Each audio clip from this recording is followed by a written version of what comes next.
Tepuk tangan buat tim PW. Thank you. Sekarang silakan duduk.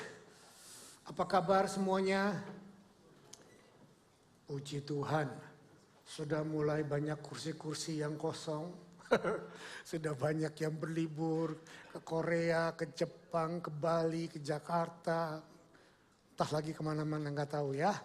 Yang ada mungkin di dalam negeri juga berlibur. Silahkan enjoying.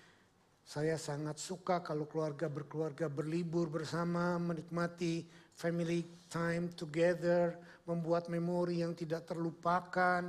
Karena saat-saat indah, saat kita bersama-sama dengan keluarga, yang saudara ditinggalkan istri, ditinggalkan suami, jangan sedih. Tuhan Yesus tidak meninggalkan saudara ya, ada di sini bersama dengan kita. Mari temani saya gembalamu karena tidak pernah berlibur Natal Tahun Baru. Kita tidak pernah liburan Natal Tahun Baru. Kita selalu liburnya di hari-hari yang lain. Bukan cuma karena Natal Tahun Baru adalah peak season. Harga tiket mahal, hotel mahal, pergi kemana-mana crowded, capek, nggak enak. Tapi bagi saudara yang masih punya anak, apa boleh bulat daripada gepeng, betul nggak? Karena harus cari liburan baru bisa pergi. Karena disitulah liburan untuk anak-anak sekolah dan kita membuat memori yang indah bonding together. Tetapi bagi saudara yang tidak liburan, mari kita berlibur di dalam rumah Tuhan. Amin. Oke, nah itu yang saya akan kemukakan sementara dan saya akan meneruskan hutang saya minggu lalu. Siapa masih ingat khotbah minggu lalu saya apa? Boro-boro ingat om lupa semuanya. Oke, nggak apa-apa. Advancing the kingdom culture. Ya, bagaimana tentang perluasan dari budaya kerajaan surga. Nah, untuk membuat saudara mengingat sedikit, saya akan mulai dari awal. Apa itu pengertian budaya? Saudara nggak perlu catat, saudara nanti bisa lihat ada di website kita. Dan kalau saudara mau butuh catatannya pun boleh minta sama saya akan berikan. Definisi budaya menurut Webster Dictionary adalah suatu pola atau perangkat sikap, nilai, tujuan, dan praktek bersama yang membentuk satu ciri dari suatu kelompok masyarakat, institusi, atau organisasi. Nah, perlu kita definisikan ini, saya ulang kembali supaya saudara mengingat bahwa culture atau budaya itu juga adalah sesuatu yang Tuhan mau kembangkan di dalam diri kita. Nah, pada waktu Tuhan menciptakan langit dan bumi yang pertama, Kejadian pasal 1, Kejadian pasal 2 ayat 15, Tuhan berkata kepada Adam bahwa Adam dipindahkan dari luar Garden of Eden, setelah diciptakan dibawa ke Garden of Eden, lalu Tuhan katakan kepada Adam apa? Kerjakanlah, usahakanlah itu. Mengusahakan dan memelihara Taman Eden. Kalau saudara dengar pengajar-pengajar berkata, Adam di Taman Eden enak-enak ongkang-ongkang kaki, delete pengajarannya. Tuhan tidak menempatkan Adam di Garden of Eden untuk hanya ongkang-ongkang kaki, makan buah, makan sayur dan lain sebagainya. Tidak. Tuhan berkata kepada Adam, cultivate it. Dalam bahasa Inggrisnya, Genesis 5 ayat 15, 2 ayat 15, dalam terjemahan New American Standard Bible dikatakan cultivate it and keep it. Nah, kata cultivate itu arti mengolah, mengusahakan, memelihara. Dan ini juga akar kata dari budaya. Cult. Cult adalah memiliki kata unsur pengertian worship. Penyembahan.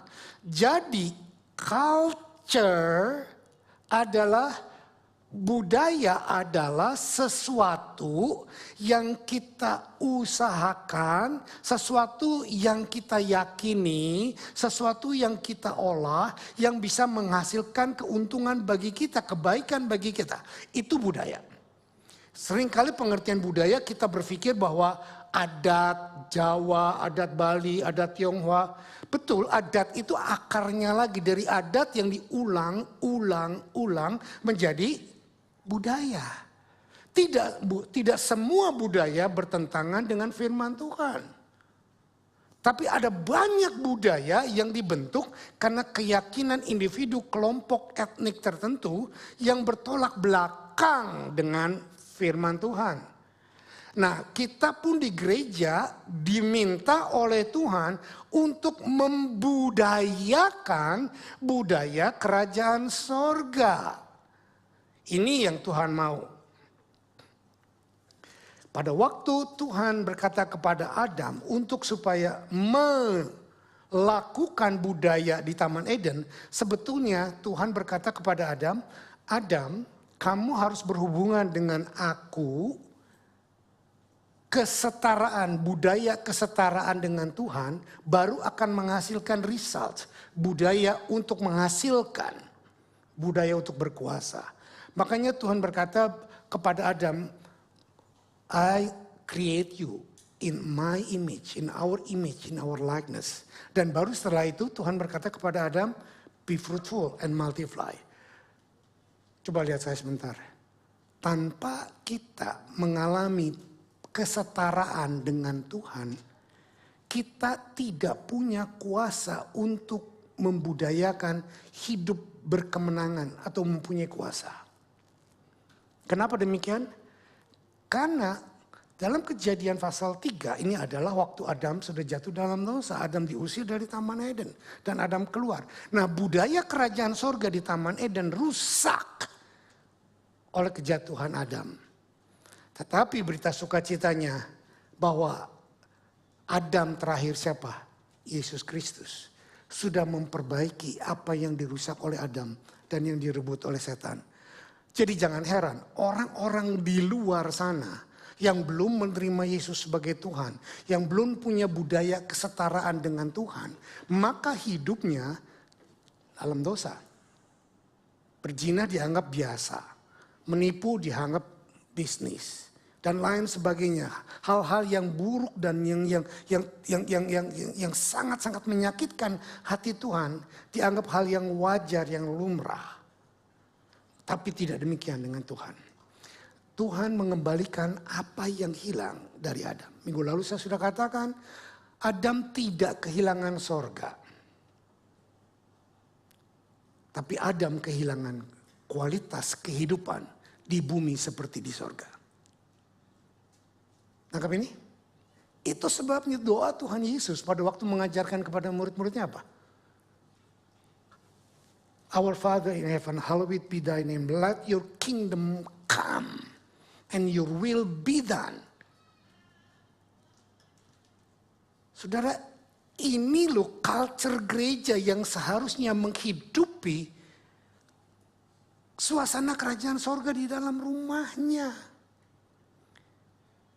Tapi banyak sekali anak-anak Tuhan, hamba-hamba Tuhan, pelayan Tuhan yang tidak membudidayakan culture kerajaan sorga di rumahnya.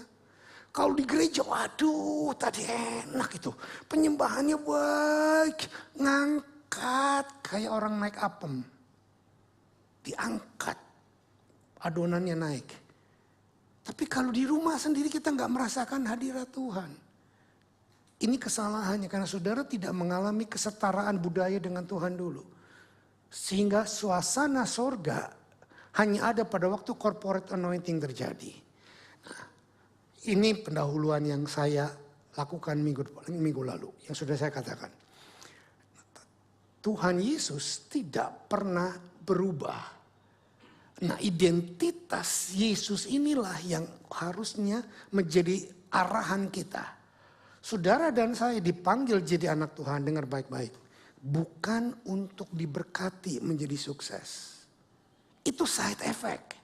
Saudara dan saya dipanggil oleh Tuhan bukan cuma disembuhkan dari penyakit. Itu side effect. Saudara dan saya dipanggil oleh Tuhan diberikan anugerah keselamatan. Bukan untuk menunjukkan kepada dunia engkau hebat, kau powerful. Kau punya kuasa, itu side effect. Tahu gak sudah tujuan utama Tuhan memanggil kita? Keserupaan dengan Kristus. Keserupaan dengan Kristus ini yang harus kita perjuangkan dimanapun kita berada. Bahasa roh gak bahasa roh jadi masalah ribut. Buat apa diributin? Kita berbahasa roh tetapi nggak punya karakter buah roh, percuma.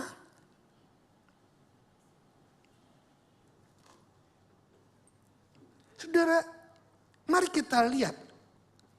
Budayanya bukan budaya bahasa roh. Tapi budaya karismatik tidak ditandai dengan mujizat, dengan penyembahan yang ngangkat, bukan. Tapi budaya kita di dalam gereja adalah, sudahkah kita menjadi serupa dengan Kristus dalam karakter kita? Ada banyak orang yang menyembah dalam bahasa roh, berbahasa roh, tapi hatinya pahit. Kebencian masih ada. Sakit hati sama suaminya, sama istrinya ada. Sama anaknya ada. Ada kebencian, ada kepahitan, ada luka yang tidak terobati. Tapi masih menyembah dalam bahasa roh. Saudara pikir hal-hal seperti itu, ya mari kita teladani apa yang Yesus lakukan. Sekarang saya akan masuk di dalam loncat. Ini hanya penjelasan culture. Saya sudah jelaskan minggu lalu bahwa pribadi Yesus adalah gambarannya. Nah sekarang kita masuk lebih dalam. Kalau saya terus-terusan di sini nanti nggak selesai-selesai, saya dimarahin sama Bang Riko. Kenapa Bang Riko? Karena dia yang jaga jam. Enggak sih, Bang Riko nggak berani marahin saya. Dia goda-goda kepala. Enggak om.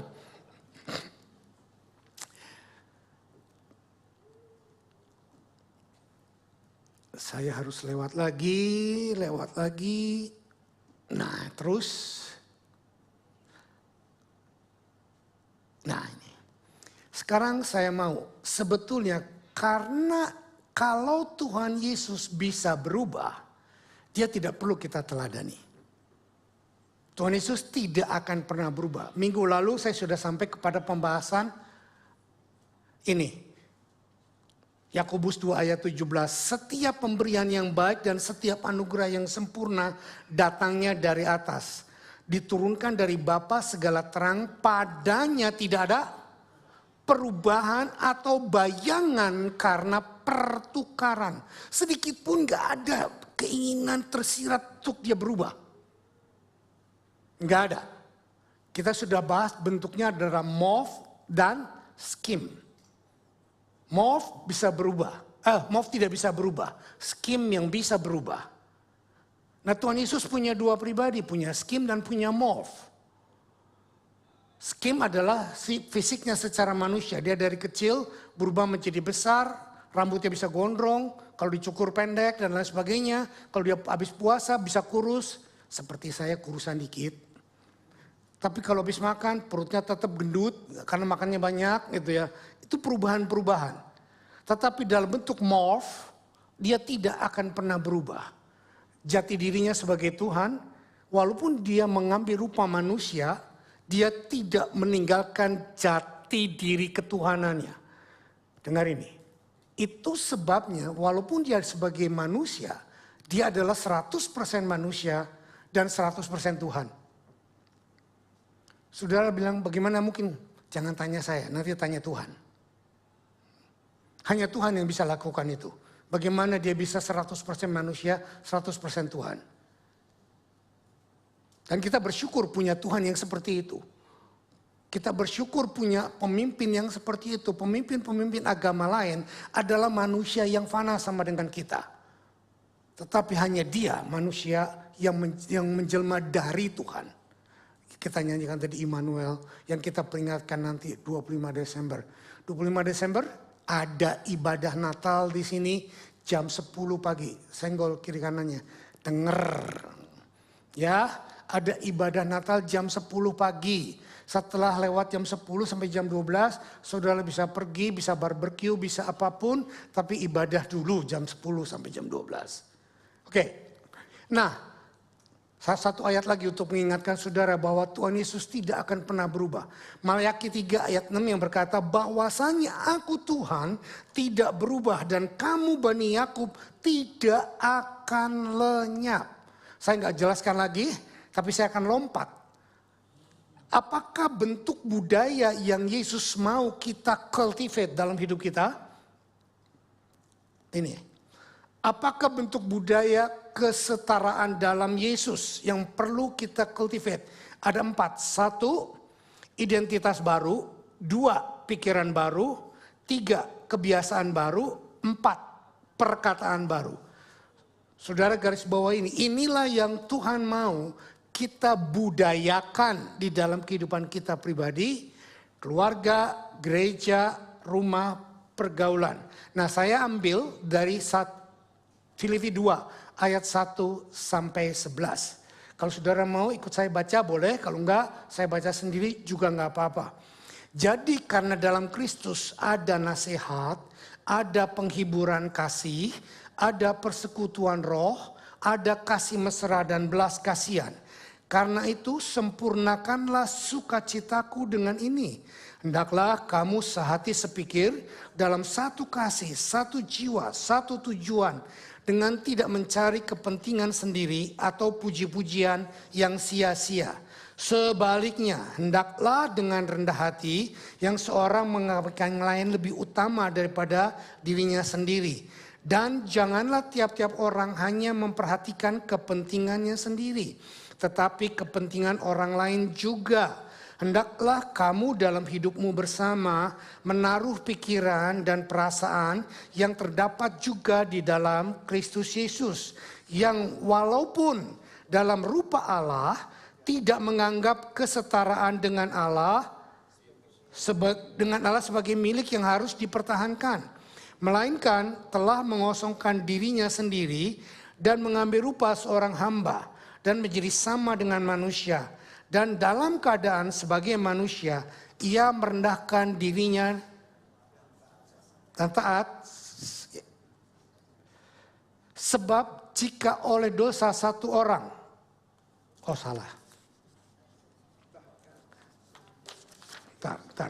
Ya, 4. Niat taat sampai mati, bahkan sampai mati di kayu salib. Itulah sebabnya Allah sangat meninggikan dia dan mengaruniakan kepadanya nama di atas segala nama.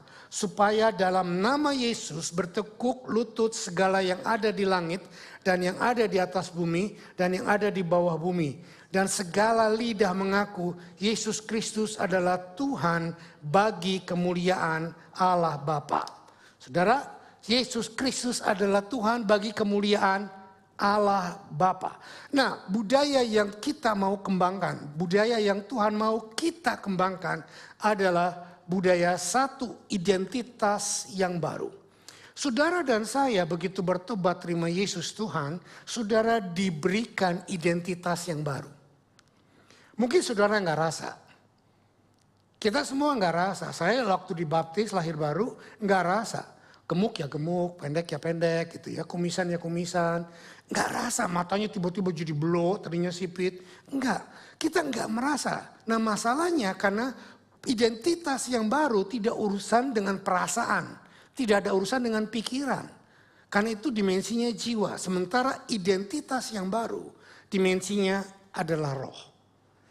Tapi kalau saudara nanti cultivate budaya kerajaan sorga di dalam hidupmu yang diperbaharui rohnya, nanti akan merambah ke jiwa, jiwa akan dikuasai oleh roh, perasaan, pikiran, dan keinginan akan dikuasai, lalu akan manifestasinya muncul di perbuatan.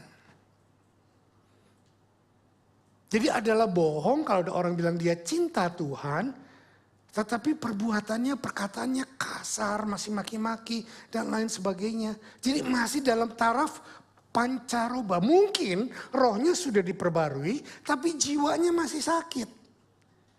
Ini membutuhkan sesuatu yang baru.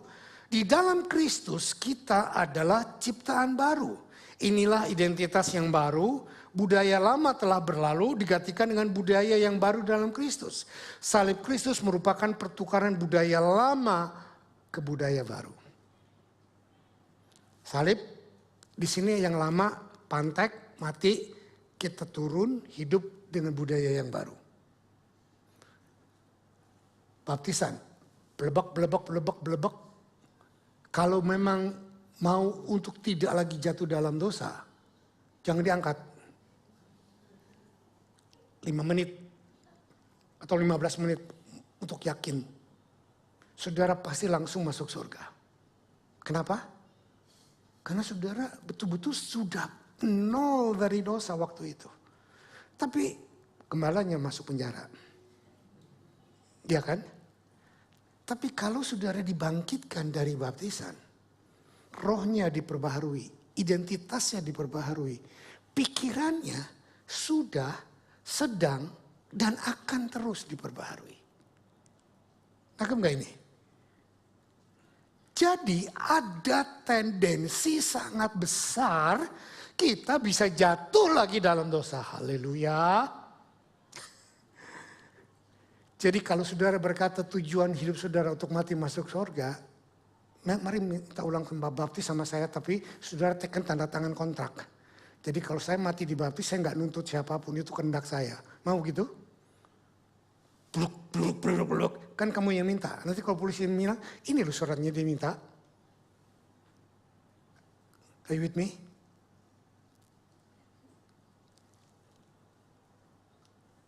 Paulus dalam suratan yang lain berkata seperti ini.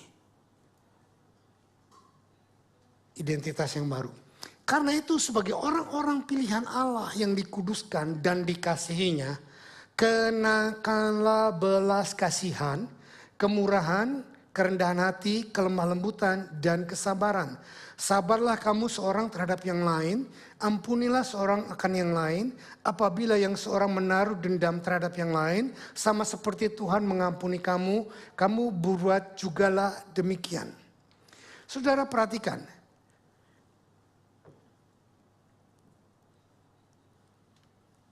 kalau saudara baca ayat ini cepat, ya berat gitu. Tapi kalau saudara baca pelan-pelan, Paulus menasihatkan kepada jemaatnya di Kolose. Dia berkata begini, Paulus lebih dahulu mengingatkan mereka tentang siapa jati diri mereka. Identitas. Siapa jati diri mereka. Nah, saya mengutip di sini, siapa kita di hadapan Allah sangat mempengaruhi apa yang akan kita lakukan kepada sesama.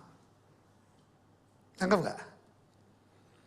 Kalau saudara merasa hidupmu sudah diampuni, hutangmu yang begitu besar, yang kehidupan lamamu yang begitu rusak, diangkat, diampuni oleh Tuhan, dan saudara diberikan identitas yang baru, nanti dalam bulan Januari kita akan belajar tentang pengampunan. Karena nanti bulan Januari sampai Desember tahun depan kita bicara tentang the year of preparation. Nah, waktu kita sudah diampuni oleh Tuhan, kita tidak bisa mengampuni orang yang bersalah kepada kita. Orang Bali bilang, nah, denak gitu, janganlah begitu maksudnya. Denak gitu. Ada 3 hal yang Paulus katakan di sini. Yang pertama apa?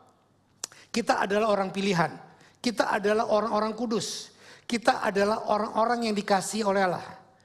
3 poin ini sangat berkaitan erat. Kita dipilih berdasarkan kasih Allah supaya kita menjadi kudus. Benar gak? Saya rangkum dari ayat Kolose 3 ayat 12-13 adalah kita dipilih oleh Tuhan untuk menjadi hidup kudus seperti Dia. Coba lihat saya. Hidup kudus bukan karena saudara puasa. Hidup kudus bukan karena saudara ciak-cai. Hidup kudus bukan karena saudara makan nasi Senin Kemis, nasi putih. Hidup kudus bukan karena saudara tiap hari mandi kembang. Cuman jadi wangi doang kali ya.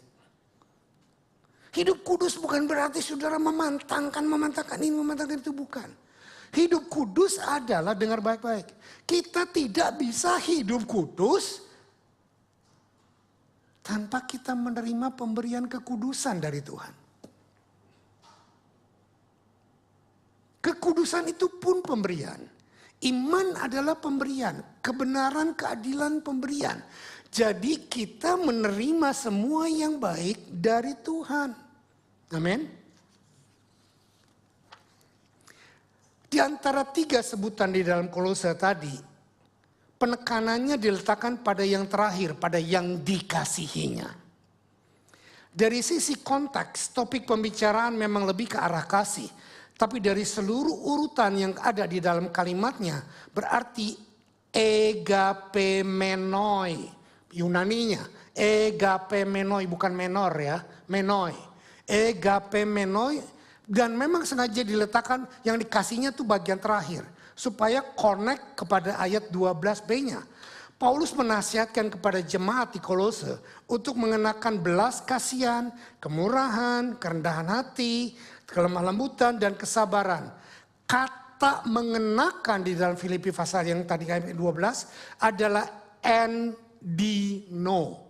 Saya sengaja mencari bahasa-bahasa aslinya supaya saya tidak salah menafsirkan. Endino menyiratkan sebuah perubahan. Sama seperti kita mengenakan pakaian yang baru setiap hari, demikian pula kita mengenakan manusia yang baru terus-menerus diperbaharui untuk memperoleh pengetahuan yang benar tentang gambarnya Tuhan. Proses menanggalkan kehidupan lama dan mengenakan kehidupan baru merupakan peristiwa sudah, sedang, dan akan terus terjadi. Sudah bisa mengikuti saya sampai sini? Saya tidak terlalu berteori kan. Teori perlu untuk saudara mengerti kebenaran geografikal, hurufialnya dan maksud kalimatnya, tense-nya, pengertian yang lain. Paulus menulis dalam Injil Efesus berkata demikian. Sebab di dalam Dia Allah telah memilih kita sebelum dunia dijadikan, supaya kita kudus dan tak bercacat di hadapannya. Dalam kasih Ia menentukan kita dari semula oleh Yesus Kristus untuk apa? Menjadi anak-anaknya apa? Sesuai dengan kerelaan kehendaknya. Tangkap di sini, ini identitas baru. Katakan identitas baru. Identitas baru kita apa?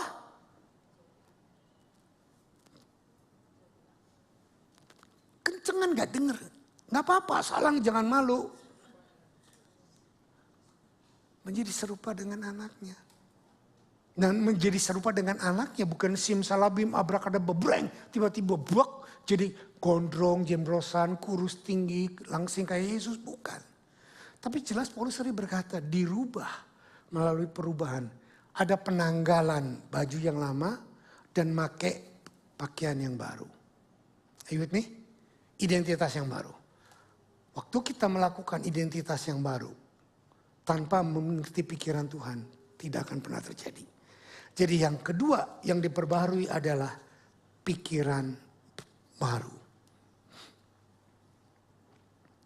Pikiran diperbarui. Hendaklah kamu dalam hidupmu bersama menaruh pikiran dan perasaan yang terdapat di dalam Yesus Kristus.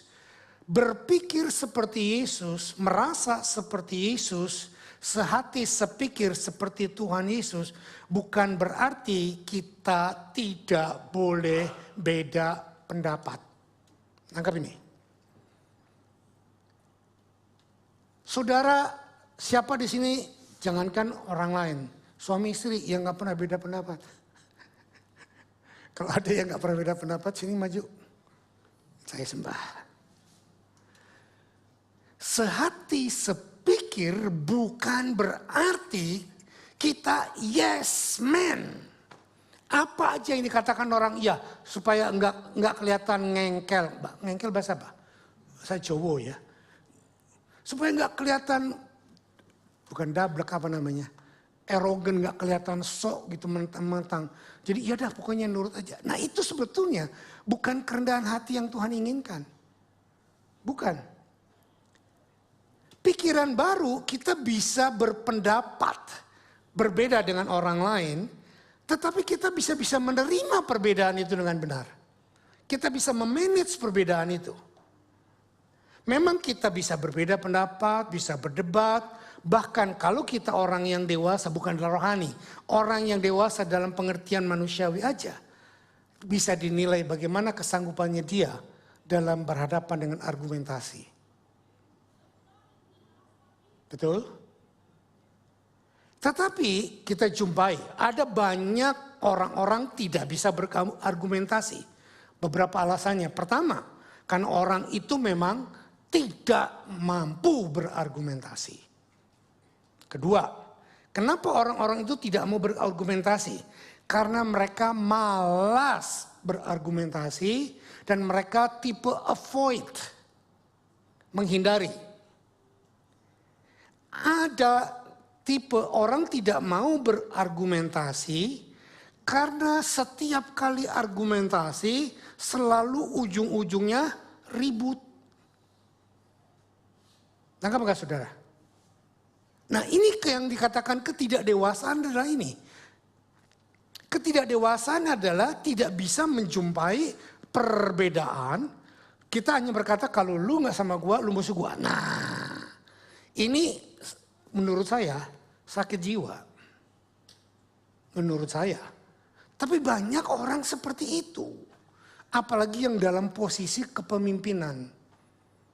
Seorang pemimpin kalau dibantah, kalau idenya tidak diterima, dia akan tersinggung. Dia akan berkata, kamu harus taat. Apalagi pemimpin rohani, pakai abusive rohani, pakai abusive otoritas. Kamu kan jemaat, kamu harus tunduk sama aku gembala. Nah, banyak hal-hal terjadi di sini. Dan inilah menandakan even si gembala, si pemimpin pun tidak dewasa. Ini bukan culture kingdom of God.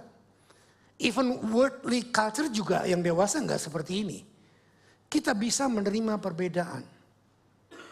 Nah maaf, saya lihat kelemahan yang paling mendalam dalam segini adalah orang Asia. Orang Asia sangat-sangat tidak bisa argumentasi dengan sehat. Mari kita belajar bahwa sehati sepikir bukan selalu yes. Kita bisa berbeda. Tetapi bisa satu, apa satunya? Menjadi serupa seperti Yesus. Kalau kita dewasa, kita bisa berargumentasi, berbeda pendapat. Sepanjang kita bisa sehati sepikir dengan pengertian, saya menjadikan firman sebagai standar kehidupan saya. Kalau saya salah, silakan dikoreksi. Tapi kalau kamu salah, ya kamu juga harus mau dikoreksi. Ini kedewasaan. Ini budaya kerajaan sorga. Sehati sepikir, dengan satu tujuan yang sama-sama, yaitu mau mempermuliakan nama Tuhan Yesus Kristus. Waktu mau mengetahui kehendak Tuhan, kita bisa jatuh bangun dalam berpendapat yang benar dan salah. Saudara ngerti maksud saya? Tidak ada satu orang pun yang mengerti kehendak Tuhan begitu dapat langsung terjadi ini. Enggak. Kita bisa salah mengerti. Jangan jerak, jangan kapok, jangan takut. Lakukan lagi. Menurut yang seperti yang begini, menurut orang seperti yang begitu, dan menurut sini seperti itu. Tetapi kita belajar dari Paulus berkata dalam ayat yang ketiga. Dengan tidak mencari kepentingan diri sendiri yang sia-sia. Mari. Miliki budaya kerajaan Allah. Dengan satu sikap, satu prinsip. Hei, kamu gak 100% benar loh. Bisa aja orang itu yang benar. Dia juga gak 100% salah loh. Bisa aja dia yang benar, kamu yang salah. Nangkap saudara? Miliki budaya ini. Jangan mencari kepentingan hanya diri sendiri saja. Di sini Paulus mengatakan rahasia kegagalan yang membuat orang tidak bisa sehati sepikir. Tidak dikuasai oleh satu kasih. Tidak jiwanya menjadi satu dan tidak satu tujuan. Waktu orang itu hanya mau mementingkan dirinya sendiri. Stop. Saya jelaskan dulu, apa itu kepentingan diri sendiri? Nah saudara, kepentingan diri sendiri di sini adalah bukan berarti kita nggak boleh punya keinginan pribadi. Nggak boleh punya kepentingan sendiri. Saya mau tanya, waktu Yesus lahir di dunia jadi manusia, dia bertumbuh dewasa, dia punya kepentingan pribadi nggak? Siapa yang bilang nggak? Kalau nggak dia bukan manusia. Dia butuh mandi enggak? Dia butuh makan enggak? Sebagai anak, dia butuh enggak untuk menghormati orang tuanya, membantu orang tuanya di rumah? Itu kepentingan pribadi. Betul? Betul? Jadi yang dimaksudkan di sini hanya kepentingan pribadi semata-mata. Jadi orang ini selalu mengutamakan kepentingannya. Tetapi kepentingan sendiri yang berupa sikap dan tindakan yang memang sudah sewajarnya, it's okay. Saudara butuh tidur nggak? Kalau saudara telepon saya jam 2 pagi, saya nggak angkat, saudara marah nggak? Gembala ditelepon gak diangkat, jam piro. Saya punya kepentingan pribadi, tidur. Wah, tidur gembala, tidur jam segini. Plok. Nah, orang yang marah karena gembalanya lagi ditelepon tidur, itu kepentingannya sendiri doang, betul nggak? Dia hanya mementingkan dirinya sendiri doang. Dia nggak tahu bahwa gembalanya pun punya kepentingan pribadi. Nanggap? Saudara, mencari kepentingan diri sendiri jangan cuma dikaitkan dengan kebutuhan fisikal seperti makan yang saya katakan tadi, tetapi juga ada dalam ranah kejiwaan atau perasaan. Gembala bisa nggak tersinggung? Gembala kok tersinggung? Gembala kan mestinya nggak usah tersinggung. Wah ya, lagi-lagi seperti ini. Memiliki jiwa yang dewasa, jiwa yang besar, tahu bahwa gembala pun punya kepentingan sendiri. Gembala butuh dihargai nggak? Nggak perlu dihargai, gembala sama pelayan. Nah, nanti kita akan bahas itu dalam struktur kejiwaan. Paulus melanjutkan, sebaiknya hendaklah kita saling rendah hati dan menganggap yang lain lebih utama daripada dirinya sendiri. Pengertian ini sulit, saudara. Tadi memiliki pengertian pribadi aja lebih sulit. Apalagi sekarang mengutamakan orang lain dari kepentingannya sendiri. Ini lebih sulit lagi, betul nggak? Ini lebih sulit lagi. Tetapi menganggap yang lain lebih utama daripada dirinya sendiri itu sangat sulit. Dari kecil kita dididik bahwa kita lebih utama daripada orang lain, betul nggak? Ayo, siapa kalau berlomba mau kalah? Siapa kalau berlomba mau menang? Nah, itu kepentingan sendiri. Betul nggak? Wih, kamu cantik nak, kamu luar biasa, kamu lebih cantik dari orang lain, langsung tebar pesona. Betul? Dari kecil kita dididik, diajar, di culture dengan budaya kepentingan sendiri. Coba anak kecil, kasih permen. 1, terus bilang sama dia. Nanti ada temenmu, kasihkan ke temenmu, mau gak dia? Budaya kepentingan diri sendiri. Saudara, mengutamakan orang lain. It's hard. Tetapi Tuhan mau kita seperti itu. Perasaan yang sebenarnya aku lebih utama. Aku lebih hebat daripada orang lain. Aku lebih signifikan dari orang lain. Tadi aja saya sedikit berdosa. Saya duduk di sana berdiri langsung. Keren, sepatunya bagus, jasnya bagus. Bangga saya, berdosa sedikit. Tapi saya tanya balik sama mereka, yang kerennya sepatunya doang ya. Orangnya enggak. Nah kan lebih bahaya lagi. Meminta, lebih bahaya lagi. Coba kalau ada yang bilang, waduh Bapak Gembala hari ini kok jelek banget sih. Gak ada yang berani ngomong pasti. Kalau ada yang berani, itu tidak mementingkan diri sendiri. Ada amin saudara? Kita diajar dari kecil, didewasakan untuk menganggap kepentingan kita lebih daripada yang lain. Tidak salah kalau itu dalam hal-hal yang memang normal. Tetapi mari kita juga belajar untuk mengutamakan orang lain.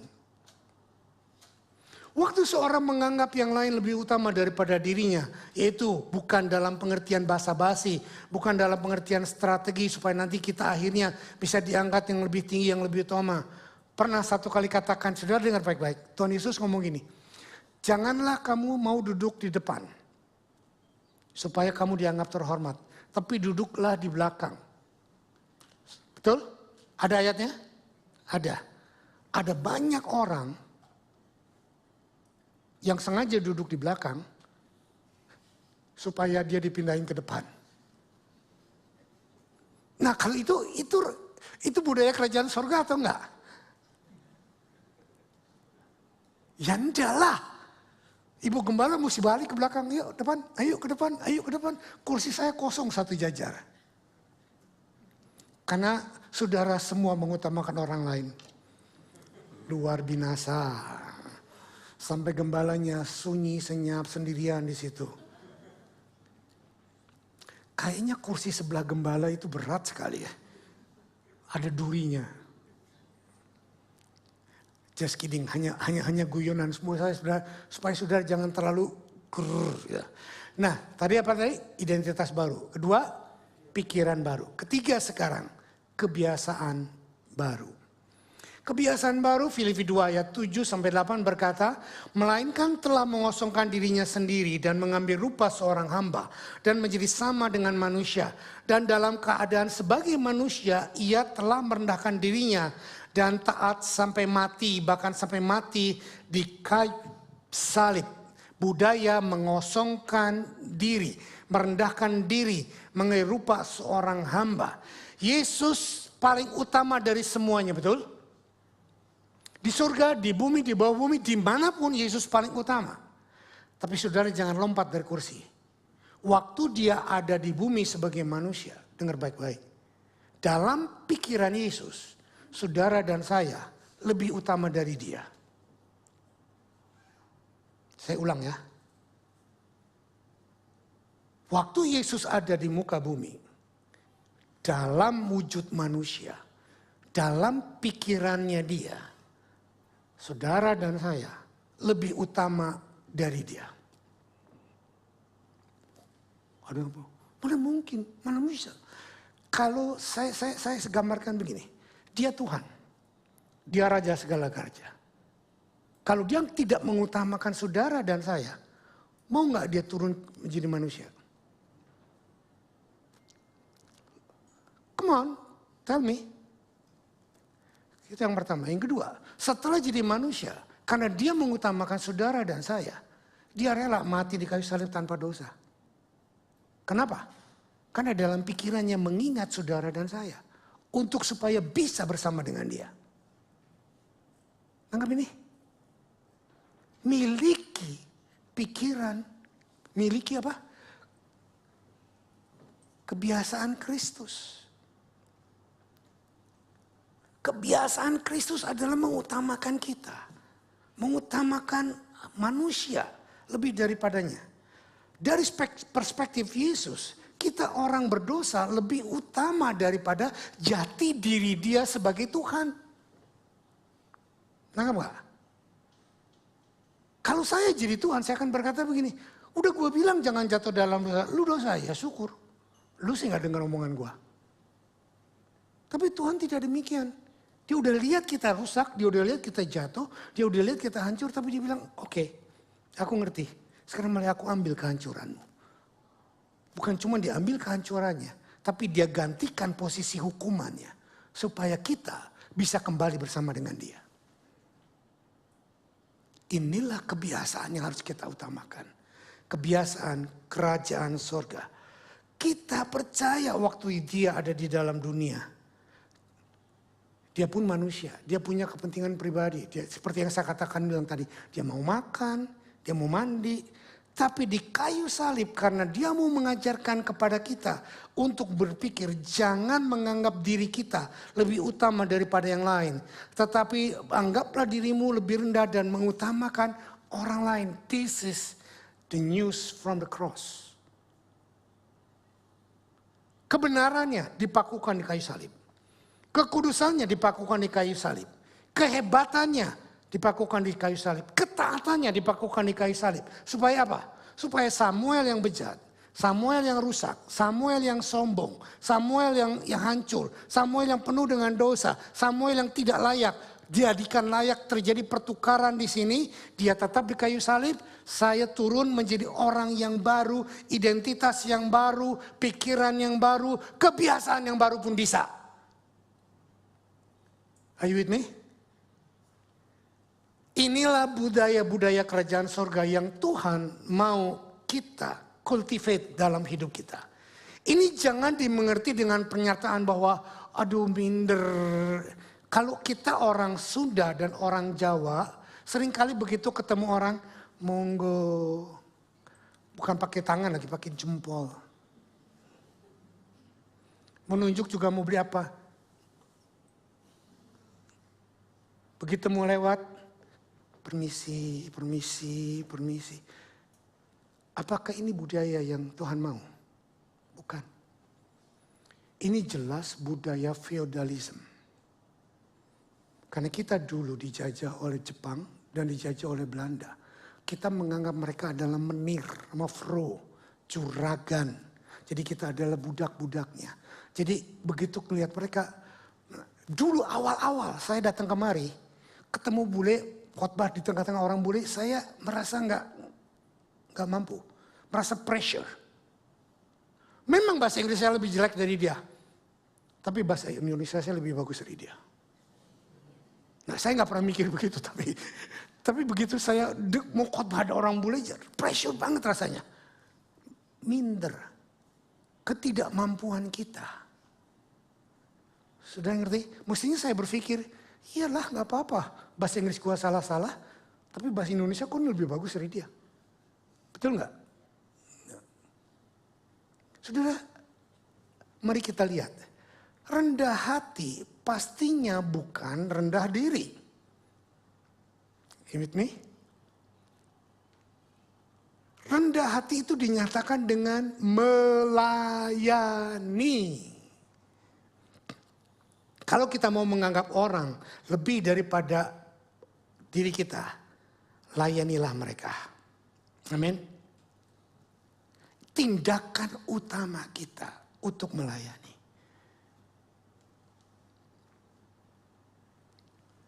Melayani, maaf ya, saya menyinggung sedikit budaya Indonesia. Bukan cuma jadi pembantu rumah tangga, atau asisten rumah tangga, atau kuli-kuli bangunan, atau kacung-kacung. Saudara, kata melayani jangan diambil dengan sikap untuk kita merasa diri kita derajatnya lebih rendah dari orang lain. Tapi Alkitab berkata, Yesus melayani kita. Bukan dia lebih rendah dari kita. Tapi dia mau mengangkat derajat kita. Supaya kita setara dengan dia. Sudah ngerti ini? Sudah ngerti ini?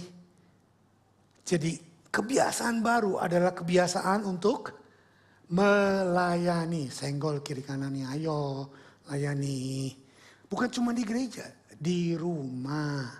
Ayo layani. Suami, jangan cuma minta dilayani oleh istrimu. Layani istrimu, layani anak-anakmu. Amin. Yang istri, iya loh, dengar. Sekarang yang suami.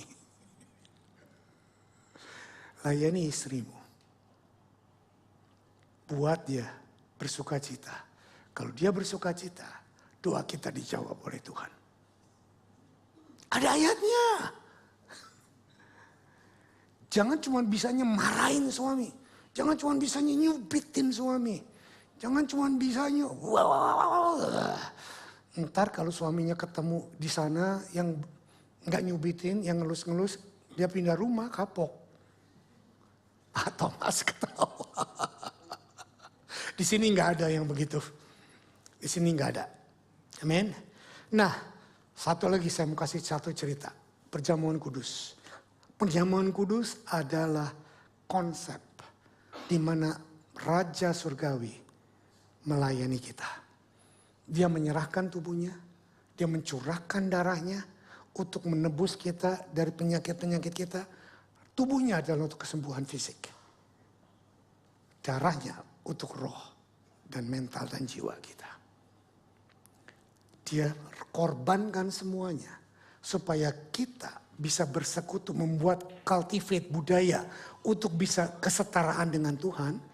Dan lewat tubuh yang baik, lewat tubuh yang sempurna, lewat tubuh yang sehat, maka kita bisa untuk menjadi berkat buat orang-orang di sekitar kita. Budaya kerajaan Allah, kesetaraan dengan Allah dimaksudkan dengan untuk berkembang, bukan berkembang biak kayak ternak, bertambah banyak, penuhilah bumi dan lain sebagainya. Saudara ngerti maksud saya? Yang keempat, apa budaya kerajaan Allah yang keempat? Perkataan yang baru. Ayat 11, perkataan yang memuliakan Tuhan.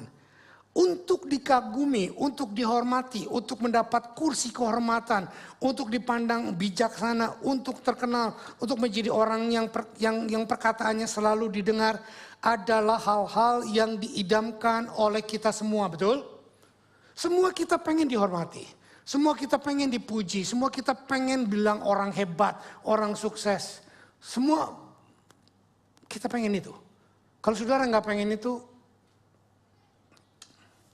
ada yang nggak pengen itu? Normal-normal saja. Tetapi yang tidak normal kalau kita selalu hanya menginginkan yang itu. Kita tidak mau menginginkan koreksi yang lainnya. Nah, namun tujuan kehidupan orang Kristen bukan memamerkan diri.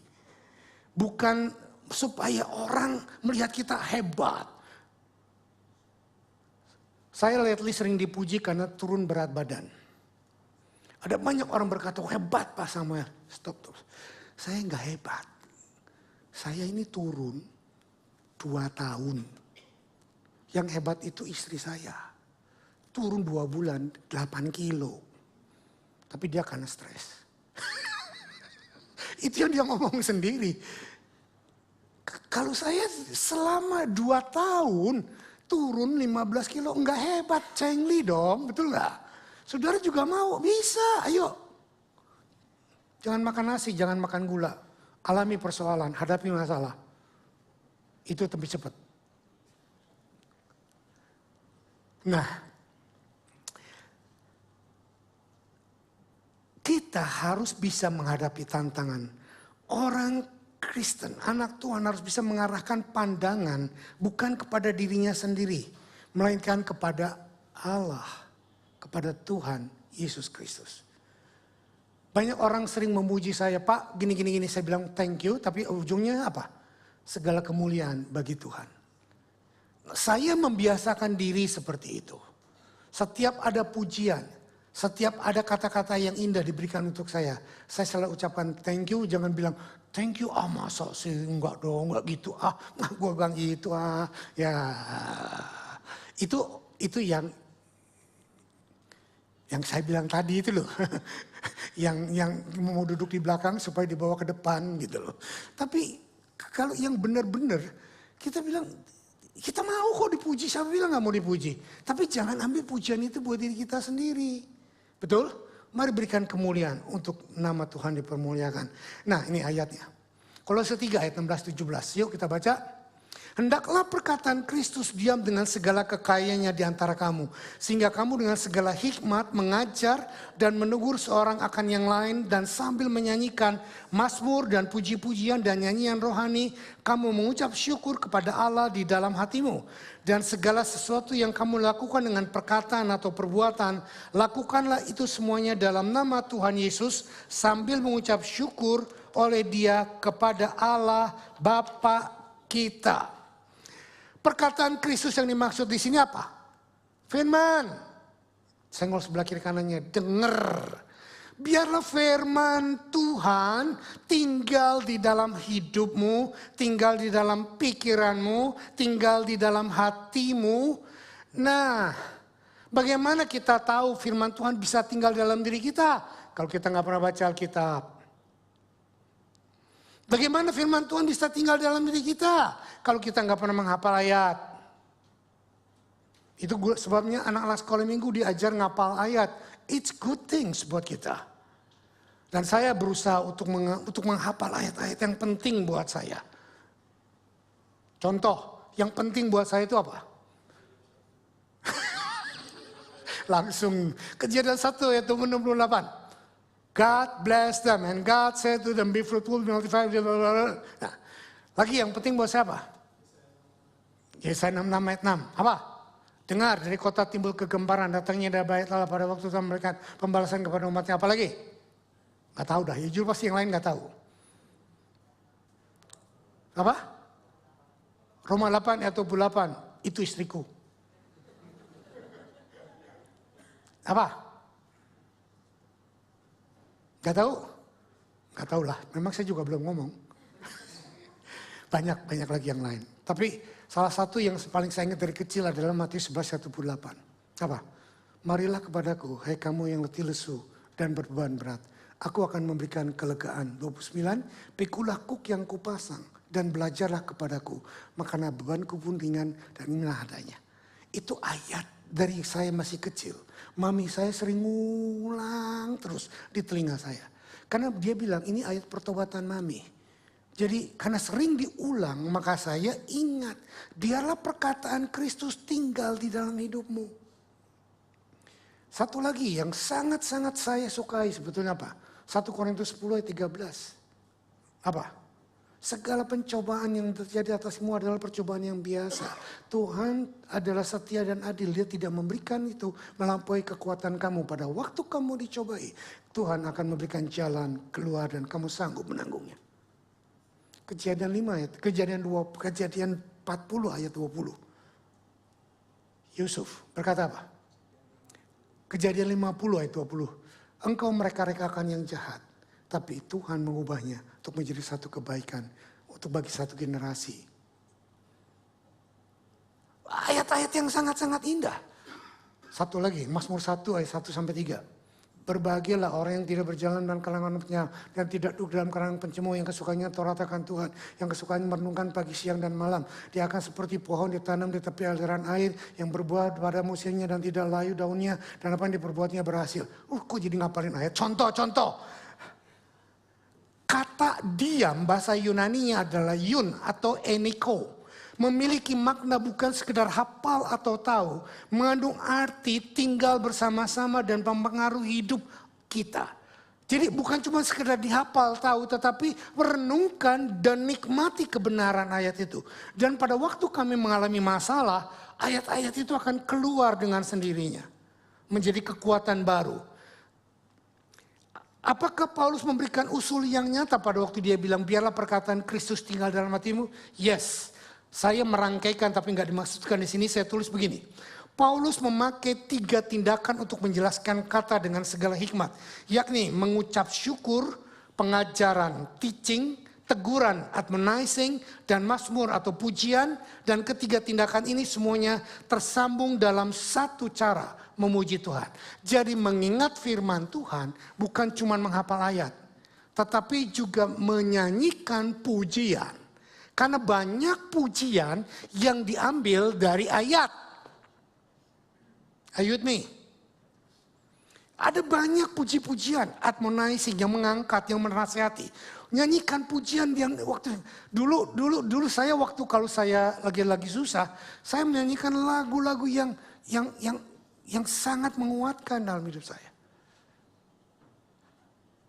Waktu saya mengalami ketidakadilan, difitnah, dituduh yang berjelek-jelek. Saya mengingat all the old rugged cross.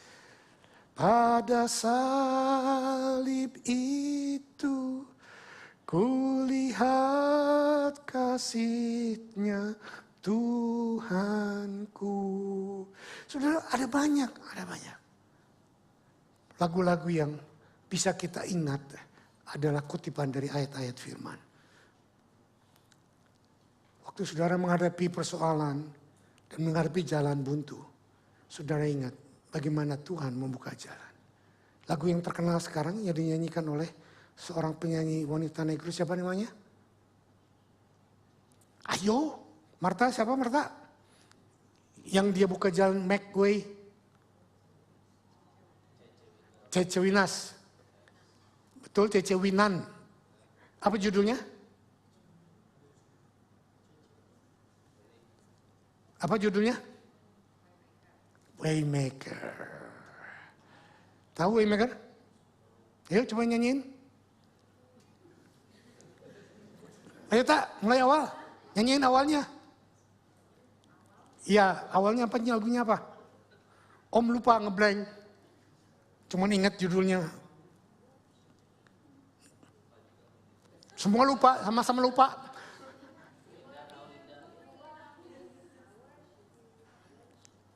I worship you. Ya. Oke. Jadi Paulus di sini mengajar kita bukan cuma baca Alkitab, hafal ayat, tapi nyanyikan pujian-pujian yang him, yang indah, yang berikan pengagungan, yang berisikan ayat-ayat Alkitab. It strengthen our souls. Membuat pikiran kita berubah. Cara merubah pikiran itu jangan terfokus kepada masalah terus dipikirin. Jadi makanya kita ngelihat masalah tambah gede karena pakai kekeran. Sementara kita lupa akan kasih Tuhan, kita lupa akan firman Tuhan. Kebanyakan kita menjadi stres adalah seperti itu. Mari kita simpan firman Tuhan dalam hati dan pikiran kita. Efesus 4 ayat 29 berkata demikian, janganlah ada perkataan kotor keluar dari mulutmu, tapi pakailah perkataan yang baik untuk membangun di mana perlu supaya mereka yang mendengarnya beroleh kasih karunia. Juga jangan membantah kalau orang tanya bagaimana kabar. Hyper karismatik akan berkata begini, puji Tuhan, haleluya Tuhanku dahsyat, padahal bisnisnya lagi bangkrut. Ini orang-orang hyperkarismatik begitu. Dia lagi sakit, dia lagi terpuruk kena kanker. Bagaimana kabarmu? Haleluya, Jehovah Jireh. Benar perkataannya. Tapi mari kita akui dulu keadaan kita. Oh ya, aku lagi sakit. Aku kena masalah ini. Amin. Kemukakan hal yang sebenarnya. Tapi jangan terfokus kepada masalah yang sebenarnya. Tentu setelah itu kita ucapkan kata-kata firman. Jehovah Jireh, oke. No problem, aku percaya Tuhan yang akan memberikan aku kekuatan.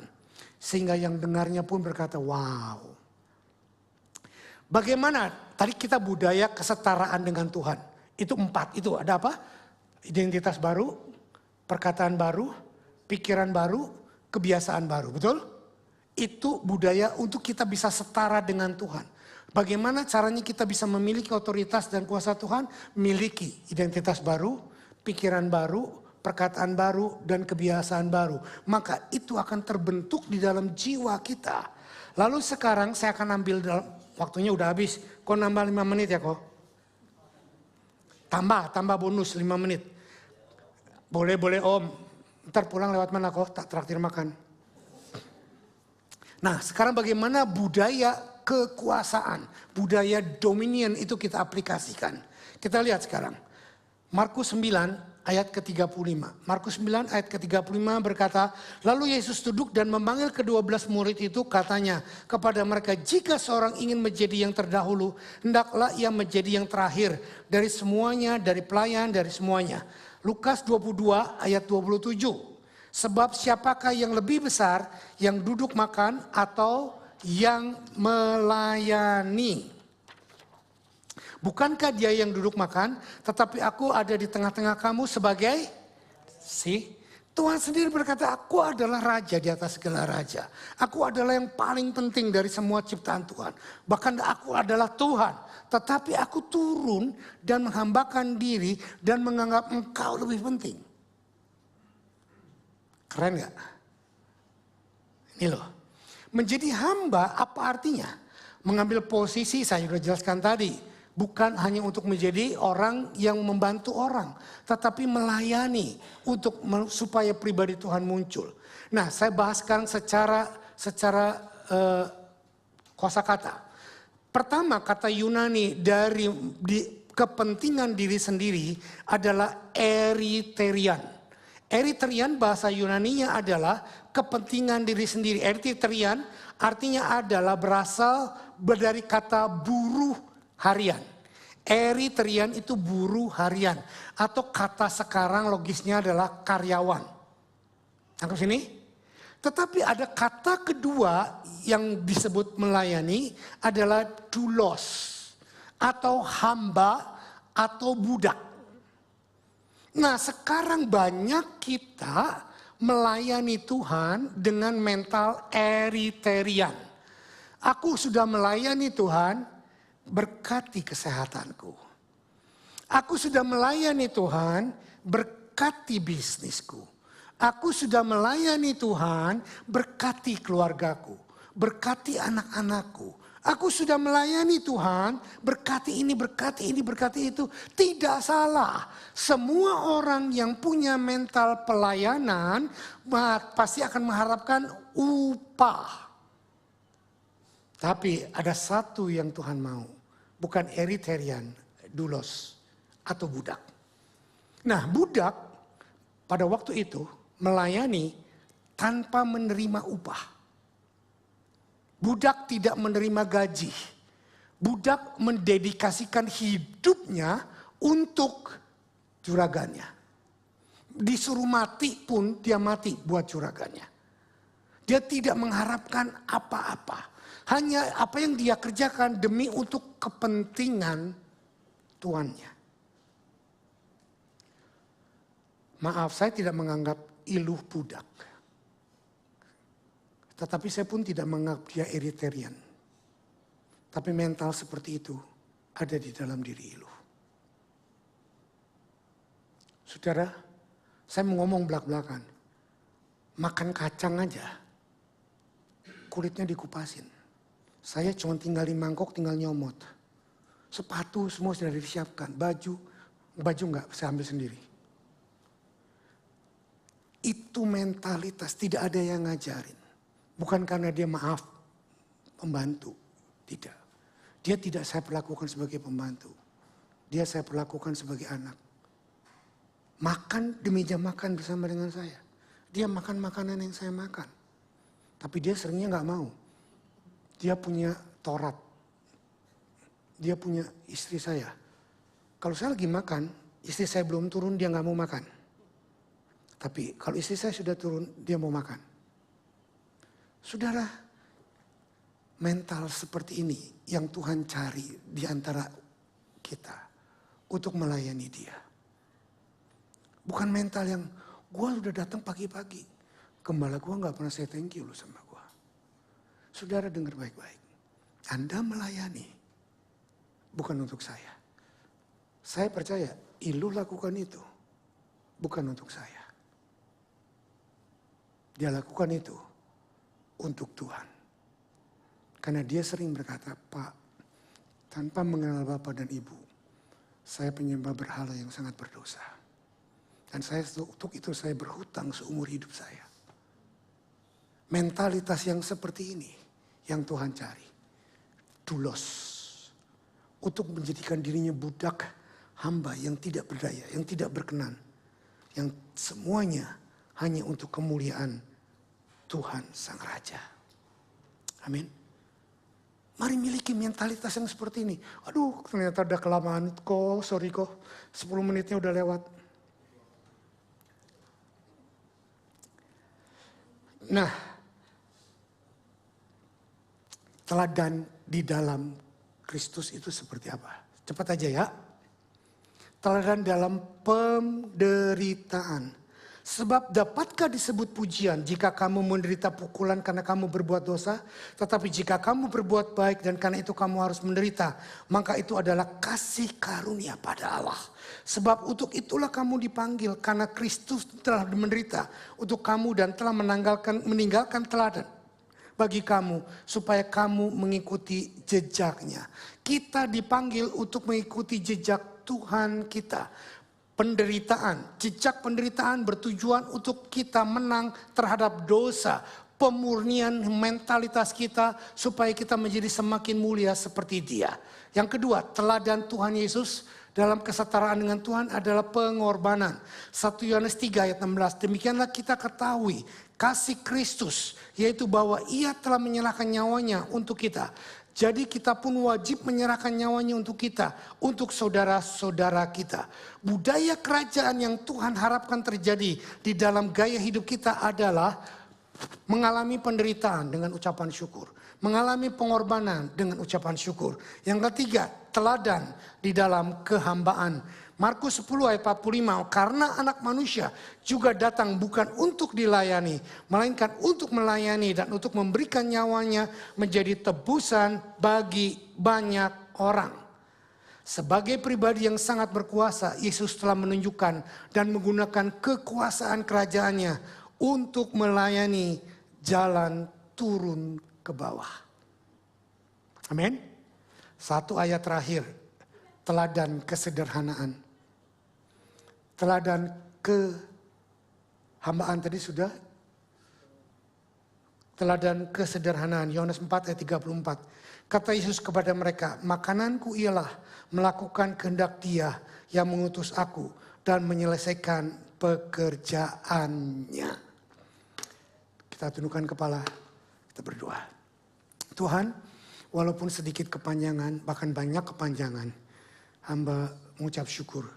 Kalau pelajaran, teladan daripada budaya kerajaan Allah yang Engkau sudah berikan kepada kami, sudah selesai hari ini.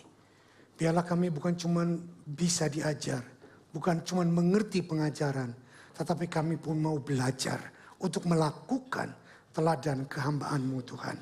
Dalam nama Yesus, kami persembahkan hidup kami di atas mezbah-Mu hari ini.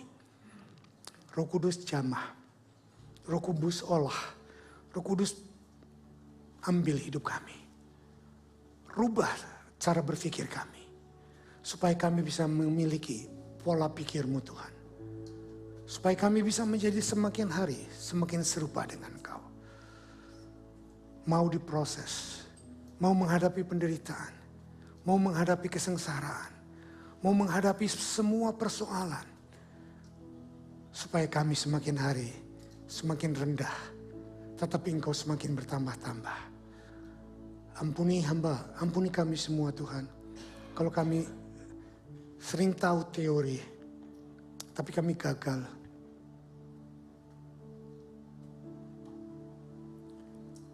Saya mau ngundang, kalau ada di antara saudara yang mau berkata, Tuhan, ini aku. Ubah aku Tuhan. Supaya mentalitas kerajaan, supaya budaya kerajaan itu ada dalam hidupku. Saudara yang mau boleh silakan berdiri. Angkat kedua tanganmu. Tuhan kau lihat anak-anakmu. Sekali lagi saudara yang mau berkata kepada Tuhan. Tuhan ubah hidupku. Ubah aku. Supaya aku bisa memiliki budaya kerajaan surga di dalam hidupku. Saudara boleh bangkit berdiri. Yang tidak mau enggak usah. Saya tidak memaksa. Saudara yang mau, silakan bangkit berdiri dan angkat tanganmu. Tuhan, ini kami. Kami yang berdiri Tuhan. Kami yang mau Tuhan. Kau ubah untuk memiliki budaya kerajaan surga di dalam hidup kami. Kami penuh dengan kekurangan. Kami penuh dengan kelemahan. Tapi kami mau Tuhan. Kami mau. Datanglah kerajaan-Mu. Jadilah kehendak-Mu. Jadilah budaya kerajaan sorga. Bukan cuma di roh kami. Tapi di dalam perasaan, pikiran, dan keinginan kami. Jiwa kami. Yang termanifestasi dari fisik kami Tuhan. Dalam nama Bapa, Anak, dan Roh Kudus. Kami berdoa biarlah roh-Mu dan firman-Mu memberikan kekuatan dan kemampuan kepada kami. Untuk kami hidup di dalam budaya kerajaan sorga. Terima kasih Bapa. Terima kasih Tuhan Yesus. Terima kasih Roh Kudus. Buat tubuh dan darah-Mu yang menjelaskan kepada kami. Inilah budaya kerajaan sorga. Engkau yang menjadi raja. Tetapi Engkau turun menjadi hamba. Dan menyerahkan tubuh dan darah-Mu. Untuk kami bisa layak duduk makan sehidangan dengan Kau. Persekutukan roti ini dengan tubuh-Mu. Cawan anggur minuman dengan darah-Mu.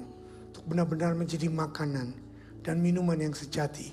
Supaya kerajaan-Mu dinyatakan di dalam kehidupan kami. Di rumah tangga kami, di dalam bisnis kami. Dalam sekolah kami, dalam pelayanan kami. Dan di gereja kami. Dalam nama Yesus. Amin. Sudah boleh silakan duduk. Perjamuan hanya diberikan kepada kita yang sudah mengaku Yesus sebagai Tuhan dan Juru Selamat secara pribadi.